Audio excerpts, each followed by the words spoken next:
Hello guys, అందరూ ఎలా ఉన్నారు? వెల్కమ్ టు లూనా పండు. ఈరోజు ఏంటంటే నూజివీడు నుంచి మామిడికాయలు వచ్చాయి. ఒక బుట్టడైతే మామిడికాయలు వచ్చాయి. ఈ మామిడికాయలను ఓపెన్ చేస్తూ నేను ఒక చిన్న వీడియో అనేది తీశాను, మీకు కూడా షేర్ చేసుకోవాలని చెప్పి. చూడండి, అవి గడ్డి అంతా పైన కట్టేసేసి మామిడికాయల కింద ఒకదాని తర్వాత ఒకటి చిన్నగా పేర్చి పెట్టారు. మా మామయ్య పంపించారు. నూజివీడు సైడ్ ఉంటారనమాట వాళ్ళు. అసలు చాలా బాగున్నాయి. అంటే కంప్లీట్గా పండిపోలేదు అది.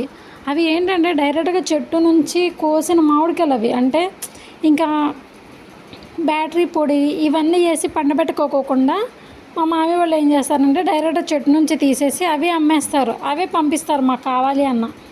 అలా మాకు ఒక తోట ఉందన్నమాట. ఆ తోటలో కాయలు అనమాట ఇవన్నీ. చూడండి, కంప్లీట్గా పండలేదు, అలానే పండకుండా కూడా లేవు. ఒక 2 days ఆగితే అవి కంప్లీట్గా పండిపోతాయి. రసాలండి ఇవి. బంగినపల్లి ఇంకా కొబ్బరి మామిడికాయలు డిఫరెంట్ అన్ని రకాలు దొరుకుతాయి అటు సైడ్.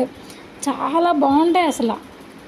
మీరు ఎప్పుడన్నా నూజివీడు సైడ్ వెళ్తే తప్పకుండా వాళ్ళు రోడ్ సైడ్ పెట్టి అమ్ముతారు. మీరు బాగా ట్రై చేయండి. వాళ్ళు డైరెక్ట్గా తోట నుంచే కోసి తీసుకొని వస్తారు.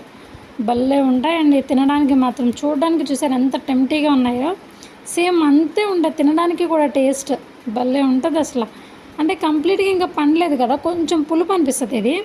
ఒక 2 days అలా ఉంచితే చాలు. అలా గడ్డిలో ఒక 2 days ఉంచితే మిగతాది కూడా కంప్లీట్గా పండిపోతుంది.